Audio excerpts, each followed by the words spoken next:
Thank you, Debbie. I'm delighted to be here. I hope you'll find this an interesting small-town Alabama story. The magic of marble actually began in Sylacauga with another of the Department of Tourism's programs 2 years ago. You may remember the Year of the Arts. And there was a cultural exchange between Pietrasanta, Italy, and all of Alabama. And one aspect of that was that they sent sculptors from Pietrasanta to come to Alabama and to exchange ideas and work with sculptors working with the marble in Sylacauga. So that was where this came about. And that was called the Magic of Marble, that festival. They held it 2 years ago, and they also held it this past, they held it a year ago and then this past March, and it's been quite successful. In connection with that, I was asked to go back and find out a little bit about the origins of marble and its use in Sylacauga, and that's what this program will be about today. The photograph you see here is the Alabama Marble Quarry. This was taken about 1947, and we'll go way back before that and then bring it up. And I mean way back. The marble in Sylacauga started out as limestone when this area was covered by seawater. It was an ocean area. And it was just limestone, and then it was compressed and compressed and compressed. And I'm not a geologist, but you can see those various areas of layers that were created by the pressure of the water and then the land on that. The one in the middle with the blue arrow is the Sylacauga marble deposit, which eventually thrust up at an angle.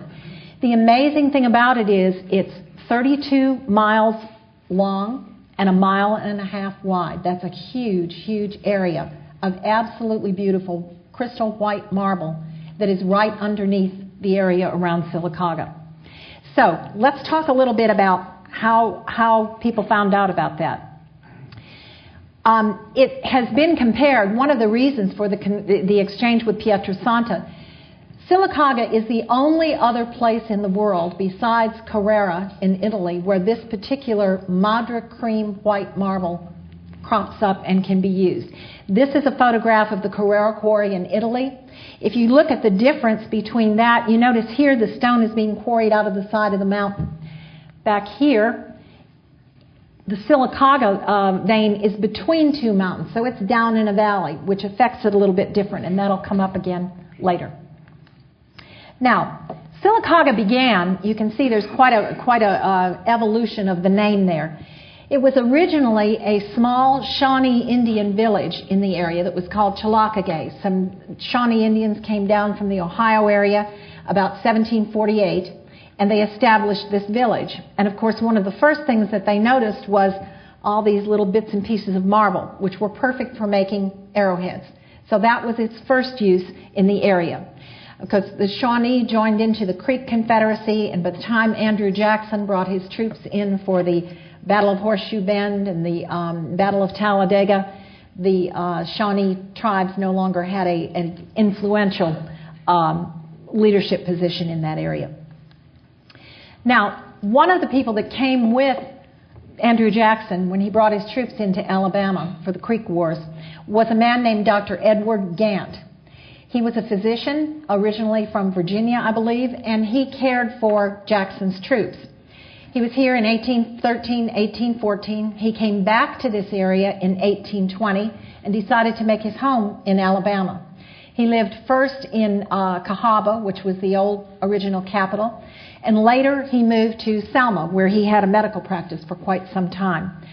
In 1834, well before he moved here, he decided to go into the marble quarry business with a man named Edward Sims. And so the two of them formed an investment company and began to quarry the marble in this area.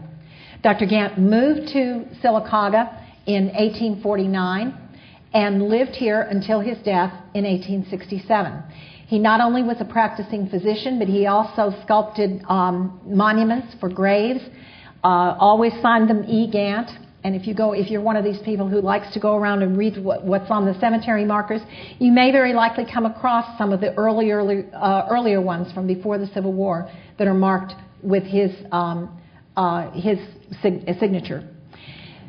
At the time of the war, his quarry operations burned. His health failed at about that time, and he died in 1867 without ever really rebuilding his business.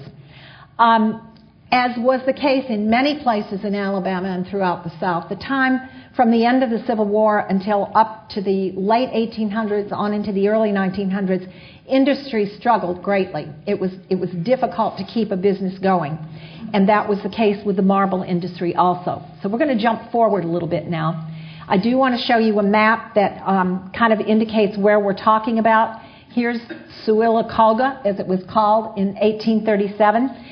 This map is here in the archives in this building.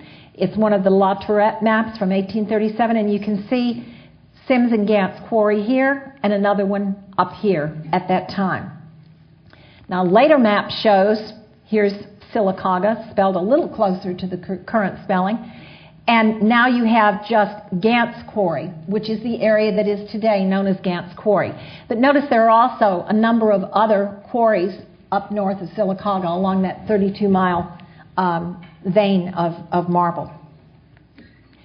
Now, when you get to this point, around the late 1890s, early 1900s, I really need to tell you two stories for a few minutes, because there were two different developments of quarries that really put Sylacauga on the map at that time. The first of those was the Moretti Hera Quarry, and I'll talk about Giuseppe Moretti in a moment. The other was the Alabama Marble Company, which operated Gantz Quarry, which had been Dr. Gant's original purchase. So we're going to follow two different patterns for a few minutes here. The first of those has to do with Giuseppe Moretti.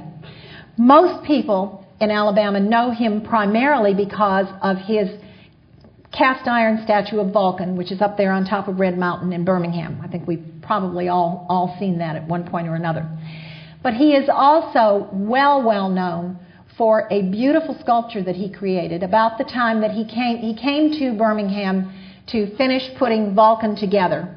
And there are various stories about how he happened to hear about the marble in Talladega County. But he went out there with a friend, came back with a huge chunk of that white marble, and while he was in Birmingham, he carved what you see here, which is a beautiful head of Christ. And when this program is over, if you'd like to go up to the third floor here at the Archives building, it is on display here, and you can see it. This was created by Giuseppe Moretti in 1904, approximately. He carved it, my Italian is not very good, but they call it alto relievo, which means he simply used a hammer and a chisel and brought that image up out of the stone. He didn't use any saws or any of these power tools that sculptors use today. He liked to say, and his wife liked to say, that he created Vulcan as a representation of the industry of Alabama and the head of Christ as a representation of the heart of Alabama. So that was a nice way to look at it. Here is Giuseppe Moretti with the model for Vulcan. And here you can see this is the 1904 Louisiana Purchase Exhibition in St. Louis.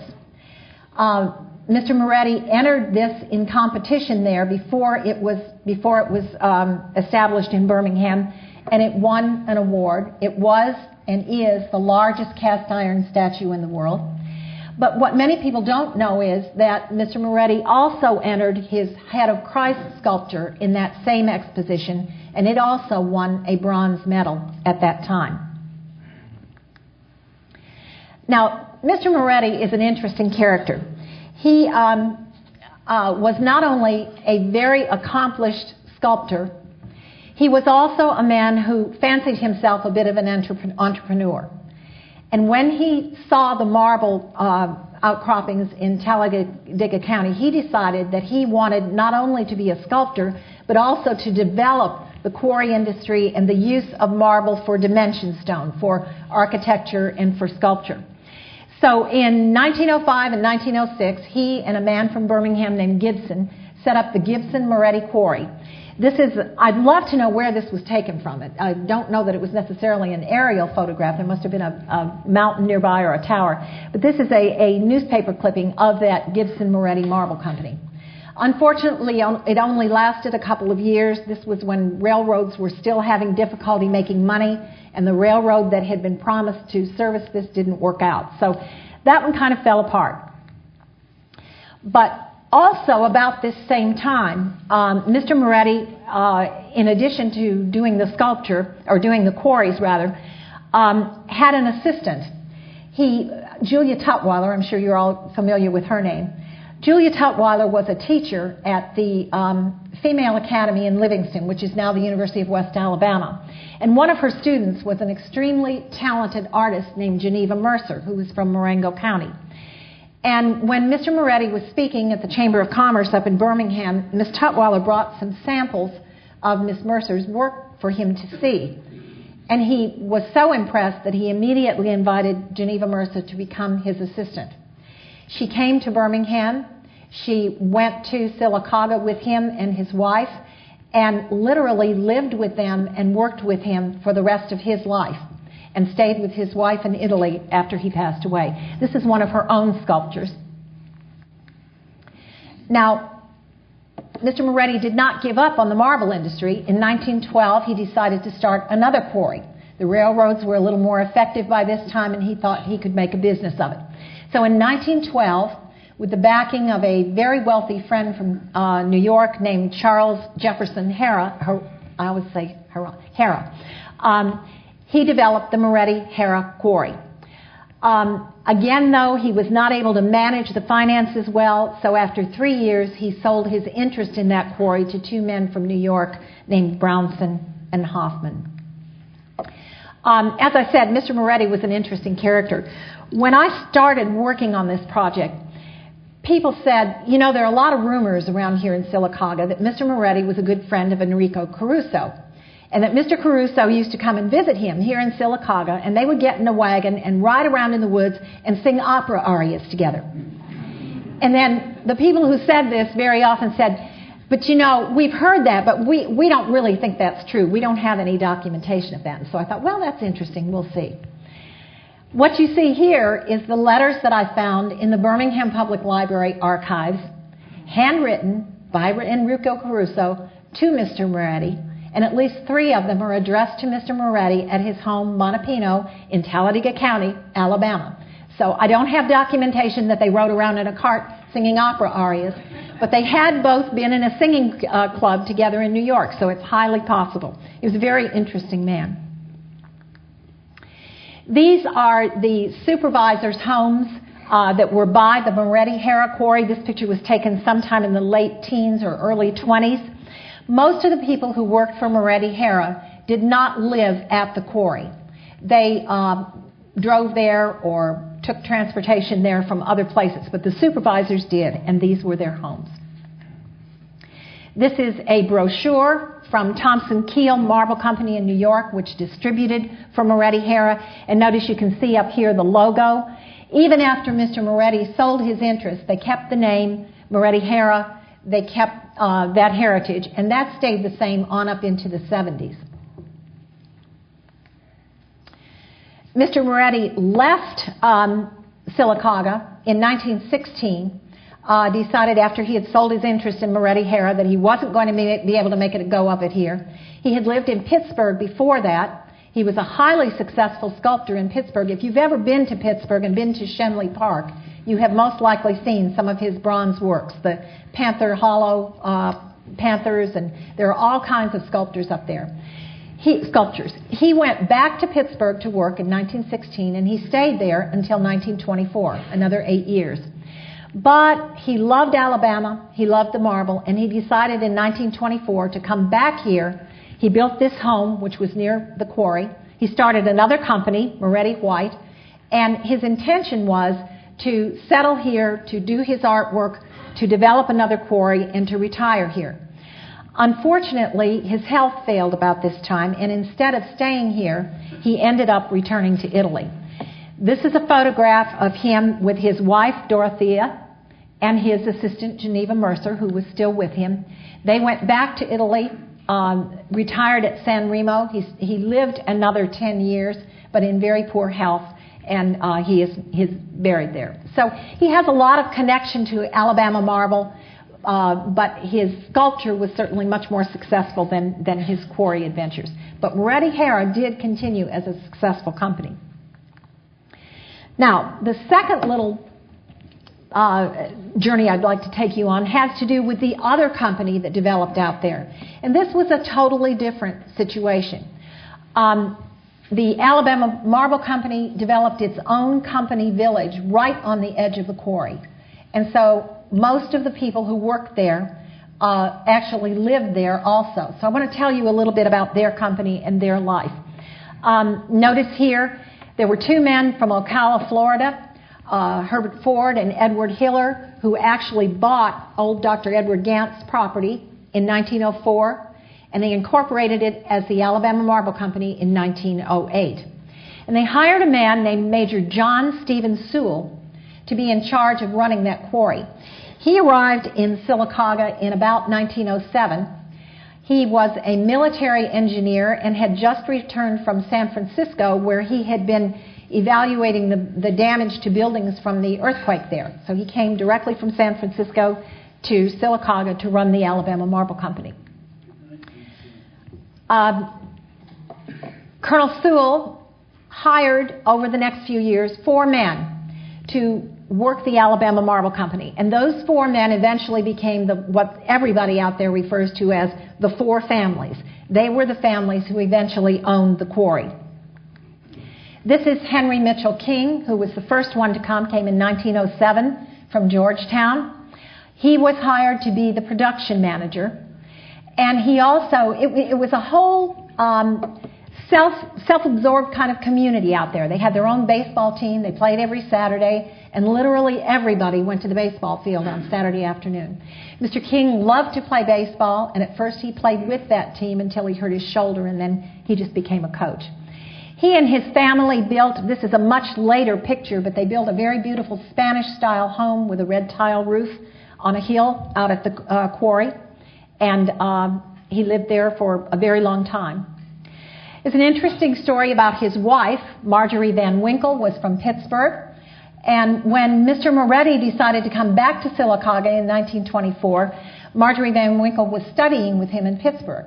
She knew Geneva Mercer, his assistant, and so she decided to come to Gantz Quarry also. She came to Sylacauga. And she met Mr. King, who was helping to run the Alabama Marble Company, and that was kind of the end of her artistic career, because she fell in love with Mr. King and became his wife, and they raised their family. This is her sitting outside that Spanish-style house out there. It's a very beautiful woman.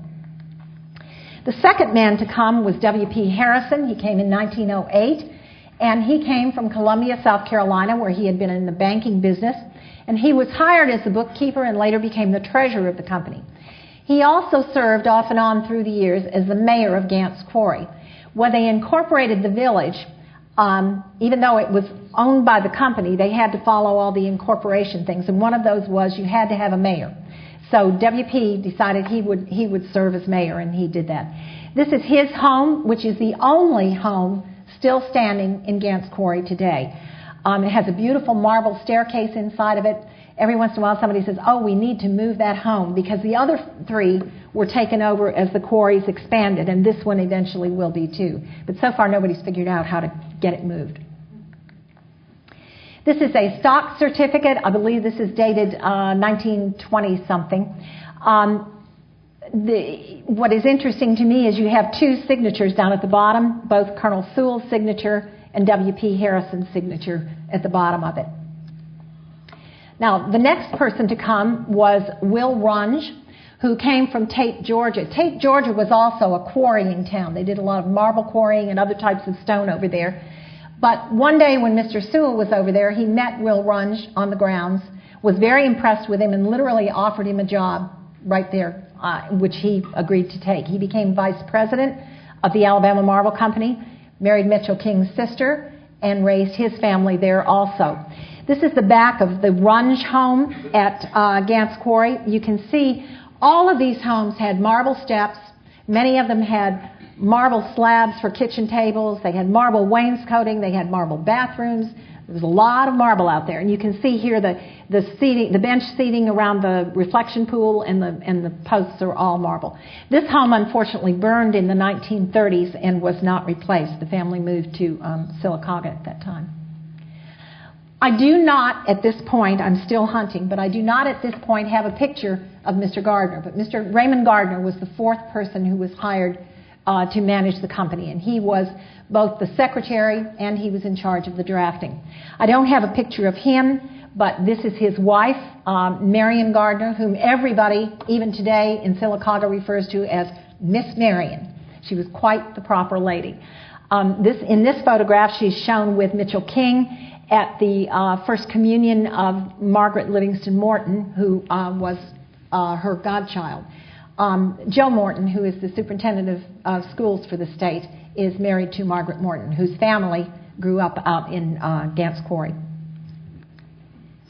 Now, this map is on display outside on the table, but I wanted you to see it. It is an incredibly accurate and detailed map of what Gantz Quarry looked like between about 1905 and 1955, or well, 1925 anyway. The four owner family homes were on the hill up here. This was the baseball diamond that everybody went to every weekend. The golf course, they had a 9-hole golf course, was out here. The original quarry was here, and then they later opened another one out here. The finishing shop and the other offices for the company were here, and then scattered all around that were houses of the people who lived there. And if you talk to anybody who grew up in Gantz Quarry, they will say it was a rough time with the Depression and the World Wars and all of that, but it was a good place to grow up and a very close-knit community. One of the early big orders that Alabama Marble Company received in 1911 when they renovated the state capitol, which I can't point in the right direction, I don't have my bearings, but right across the street anyway is the state capitol, and the steps on the front of it are Alabama Marble from Alabama Marble Company's Gantz Quarry. And that was one of the huge contracts that they received early after they started managing the company. This is part of a brochure from Alabama Marble Company, like the one you saw from Moretti Hera. These were given out to contractors and so on. I pulled one quote out of there. 75% of the entire output from top to bottom from that quarry falls into one well-defined grade. In other words, when they dug down to get the marble in this quarry, it was white cream marble from here all the way down, instead of being different levels of different quality. So that made it very desirable. This is a picture from the 1930s, I believe, of what everybody in Gantz Quarry called the hole. You live next to the hole, you work next to the hole, or you work down in the hole, and that was how everybody referred to it. Here's another photograph that shows the machine that they used to bore in. The description actually is back here. Chuck Wilson, whose father worked down in the holes, he said his father ran a broach machine that cut the marble. What they did was to drill holes down deep into the marble with that machine you saw on the other slide.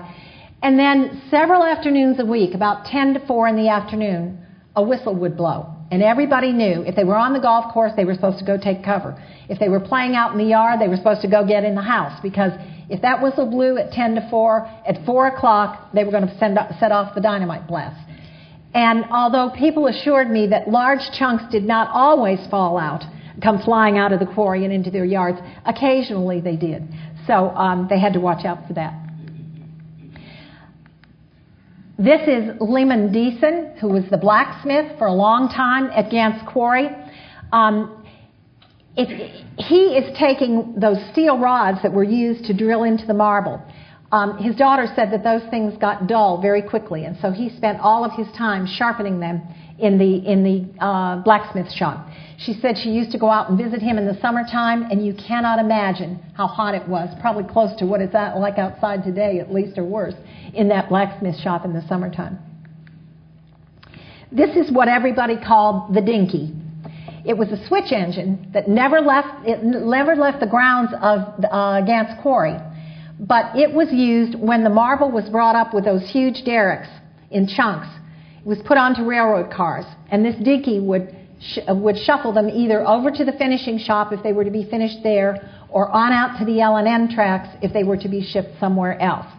The two people you see here, Paul Wise on the left was the engineer on that dinky for years and years and years. The man on the left is Frank Wilson, who was his assistant and the one who did the fixing when it broke down. If you talk to any person who grew up out at Gantz Quarry, they will tell you that at some time or other they got to ride on that dinky when it was empty. There are photographs of kids riding on the front of it, kids riding in the cars, kids riding on the back. They loved the dinky. This photograph, I had never seen anything like this before. This is a wet saw, and they would pour water down over that marble and then use sand with these are saws up here set at different widths.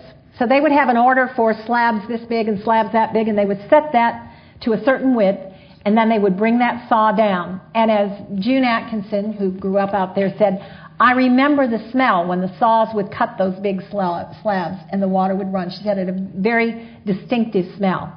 Her father was Clyde Leslie, you see over there on the right. He was the one they called when one of those saws broke down, and he had to come and fix them.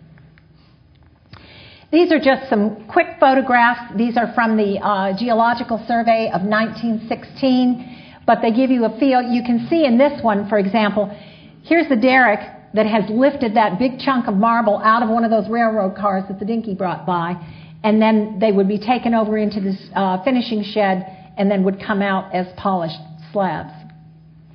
This is one photograph inside that finishing shop. All that white that you see is marble dust. And I can tell you, if you go out there today, even though things have changed a lot, you still get marble dust everywhere. Here they are just stacked up, the finished pieces.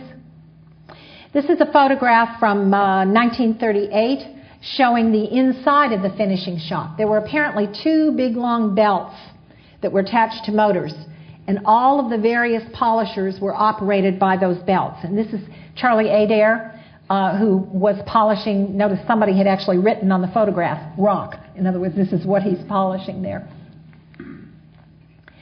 This photograph is of a group of men. This is back in the early times, probably about 1908, 1909.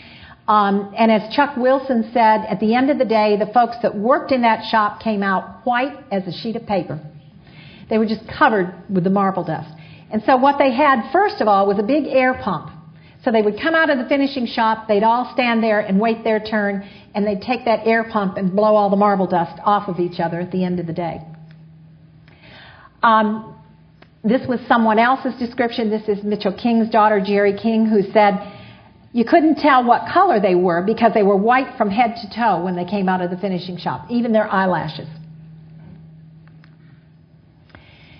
And after they blew themselves off with a big air pump, they would go to the bathhouse and take a shower. They had a big bathhouse that they used, and then they would put on clean clothes and head home. Now, you may have noticed in that other photograph, Early Gaffney's father worked with the dynamite machine down in the hole.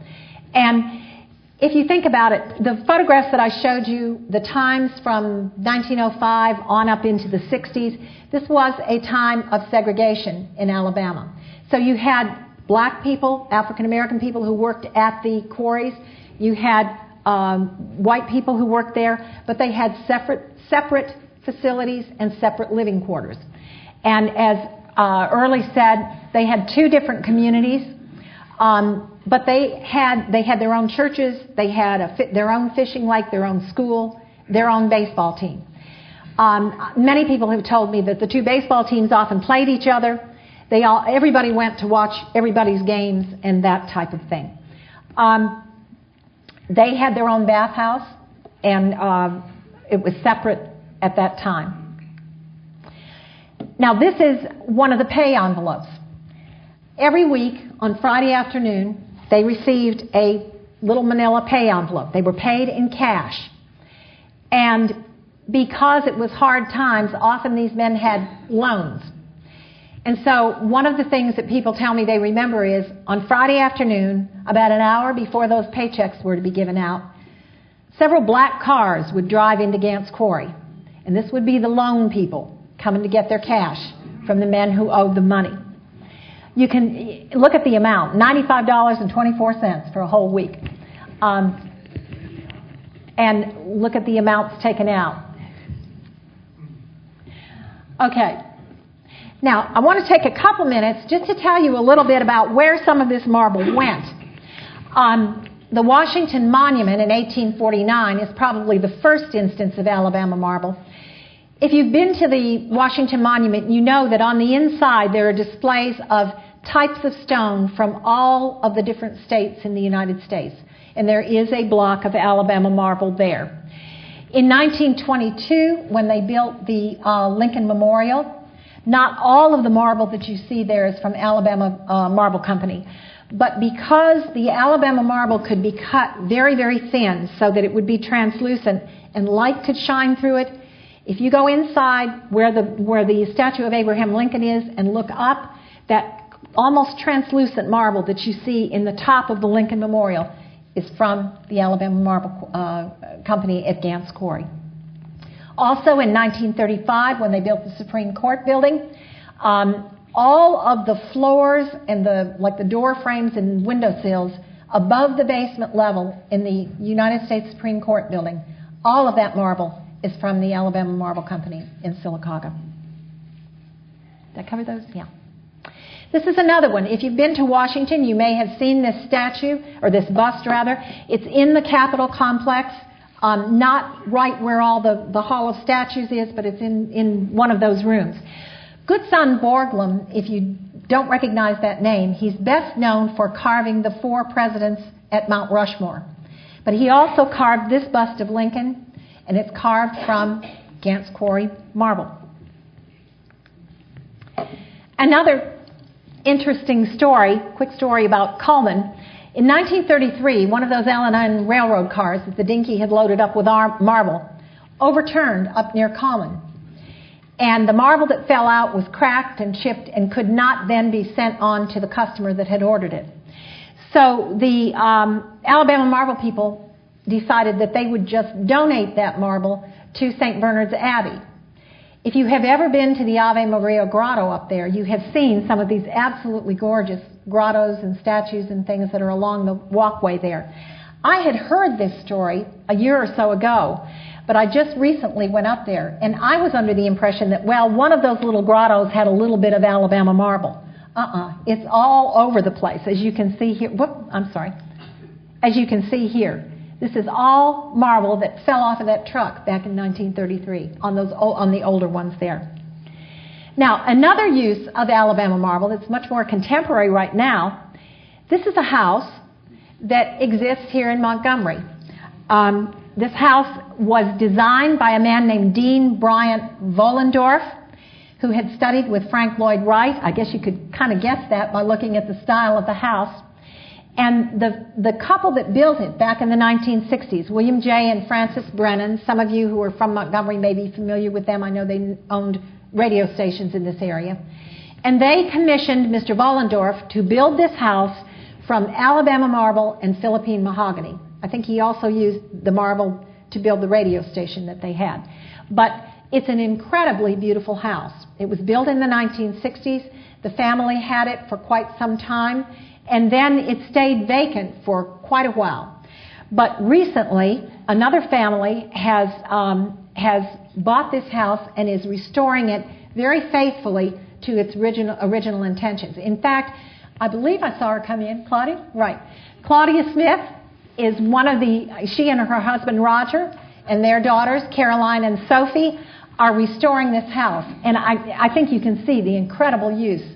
Beautiful use of the Alabama marble there.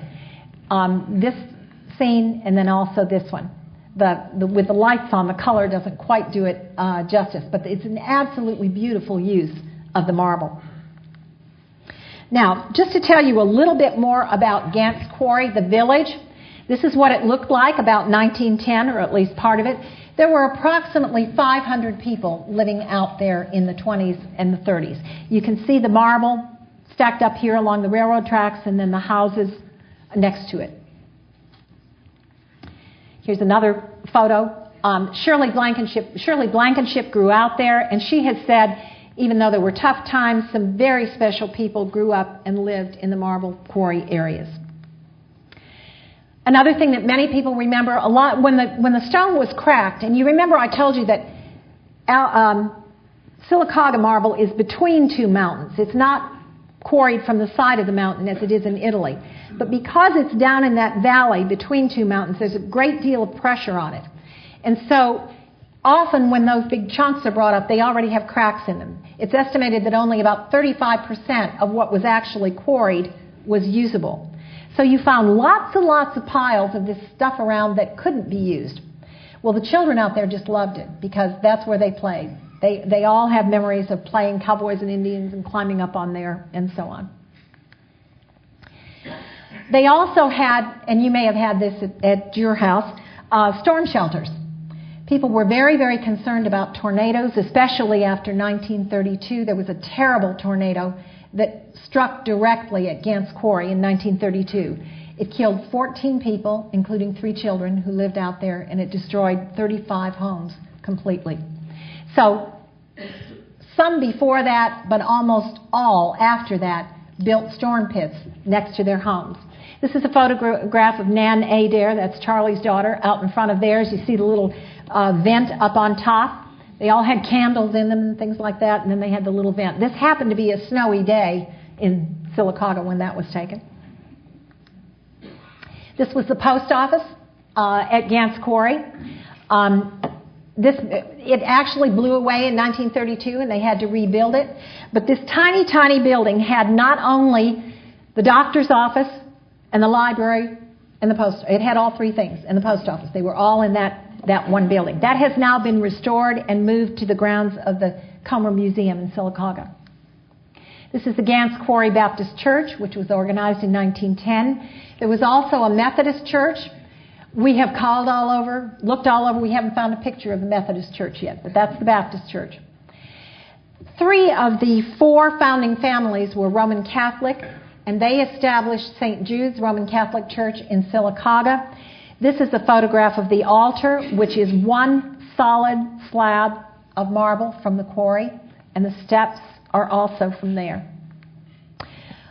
Giuseppe Moretti's assistant, Geneva Mercer, created this plaster of Paris replica of his head of Christ, which was later donated to the church and is still on display there. They had a school, which was built in 1917. And one of the memories that people very often told me about was that hard times in the Depression, but everybody got to eat lunch at the Gantz Quarry School.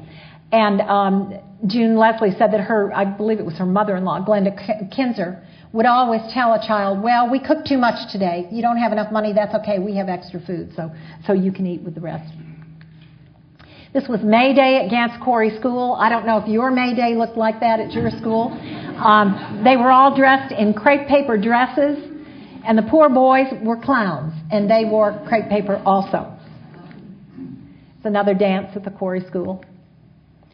As I mentioned before, there was marble everywhere. These are the front steps of the Kinser Home, I believe it is, in the 1930s, early 1940s. This was the Ezekiel grocery store. Buddy Ezekiel came back after World War II, and he and his wife opened a store out at the quarry. And Early Gaffney told me that the thing he remembered most was the big slab of bologna, and he could go in there and tell her he wanted a half a pound of bologna, and she'd just shave it right off the end of it. In addition to going to the baseball games, everybody went to the Quarry Pond to swim, and they all will tell you I learned to swim out there. And eventually I got to swim well enough that I could swim out to the little pier or to the little float in the middle. You had to have a permit to swim, you had to have a permit to fish, but it was ice cold, clear, beautiful water. Now, the last thing I want to tell you is what happened to Gantz Quarry. Up through the 50s and the 60s, they were still quarrying dimension stone there. And but it became increasingly more expensive to do it. And as I said, only about 35% of the stone was usable, so it was a very, very expensive proposition. But in the 60s, they began to, when they opened that second quarry, they began to quarry for another thing, and that was ground calcium carbonate. If you don't know what ground calcium carbonate is, go brush your teeth, paint your wall, fertilize your lawn. It's in literally everything. It's ground calcium, so it's safe. You know, it's not toxic or anything. But they use it as filler. They use it. It's even on chewing gum. It's what keeps the chewing gum from sticking to your mouth, believe it or not. But they started quarrying marble for that. The Dinky was replaced by a huge new engine bought from the military. Georgia Marble Company came in and bought first the Alabama Marble Company and later Moretti Hera, and so everything changed. These are the two companies that are out there now. Omnia first, which took over the Alabama Carbonates division. They do the paper things and the painting. Imerys is the largest industrial deposit manufacturer or quarrier and manufacturer in the world. And the Sylacauga quarry that they now operate is the largest operating calcium carbonate or GCC mine in the world, right there in Sylacauga, Alabama.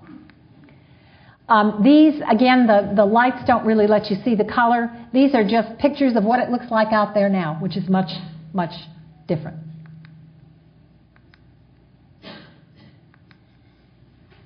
It's still quite an operation, and I promise you, if you drive onto this, you will have trouble getting off of your tires. Okay, I hope you found that interesting. I would like to take just a second to thank some people. I'd like to thank Sheila Limerick at the Julia Tutwiler Library in University of West Alabama, Shirley and Ted Spears with the Comer Library in Sylacauga, Jim Baggett with the Birmingham Public Library Archives, the staff here, which are absolutely wonderful at the archives here in Montgomery, and also, as you could see, to the many Sylacauga residents who shared their memories. Are we doing? We have a few moments. Q&A? Okay. We have a few moments for questions. Please hold the mic up to your face so that we can get those questions for you. Christine, we have one back there.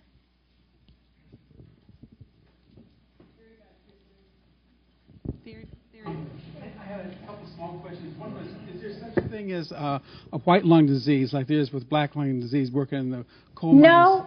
No, and that question comes up quite a bit. But as I mentioned, calcium is basically something, you know, I would guess half the people in this room are taking calcium supplements like I am. It's a basic element that we have anyway. If it is, I have been told this, I'm not an expert, but I've been told that if it is, you know, breathed in, it disseminates. It does not clog the way, you know, coal or something like that would. The other one is, I was wondering, what percentage of the vein has been used now, of that 35 miles? I can't give you an exact percentage, but I can tell you that the people at Imerys estimate they have about another 200 years worth. So there's a lot out there. Anyone else? Yes. Is calcium carbonate the only thing they're mining, or do they still mine marble too? There's very, very little what they call dimension stone being mined right now. The two largest quarries out there are calcium carbonate. There is a small company which some people have put together that is being called the Alabama Marble Company, has an operator from Italy who is attempting to do more dimension stone mining out there. Whether or not that will be a going concern, you know, is still a question, but they're really trying. They want to do it. So, okay? Okay, Randall. Given that it's sort of like strip mining in a way, as they continue on and do all this, are there efforts to reclaim the land in any kind of way after they're done? Yes. I talked with the people at Imerys, which is the biggest one out there, and they definitely have plans to do that in the future, but they have to mine, you know, they have to mine out the area that they're in first. I was in Victoria, British Columbia last September and saw the absolutely beautiful Butchart Gardens up there that were done in an old limestone quarry.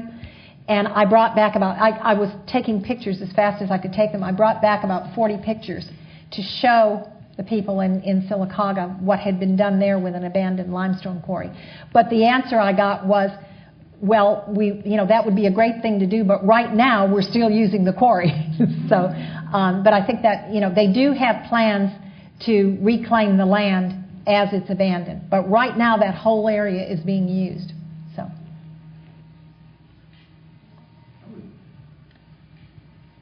I wouldn't mind driving by and seeing that Brennan House. Where is it? Claudia? It's on Jasmine Road. Are you familiar with Carterville and the new Walgreens? Okay. That there was a BB&T on the corner of Old Farm and Carterville, and now, it was a Colonial, now it's BB&T. You turn on Old Farm, it dead ends into Jasmine Road, and there's a normal house, and there's our house. You can't miss it when you come to that dead end.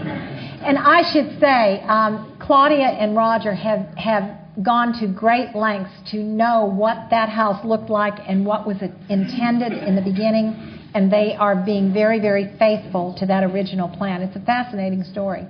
Thank you. Right now, it's completely true to the house, not so much to the driveway. The house was built a little bit lower than we would have liked, so we've dealt with some water issues. So we're actually we've pulled up a lot of the driveway, and there's a pool in the middle, and pulled up the concrete surround, and we're actually putting drains and hydration system off the original well. So it doesn't look good right now. And wasn't it built on like 6 feet? How many feet of concrete? 6 feet. 6 feet of solid concrete to hold up that heavy marble it was built on. Fascinating place. Okay. Thank you. Oh, I'm sorry. Thank you.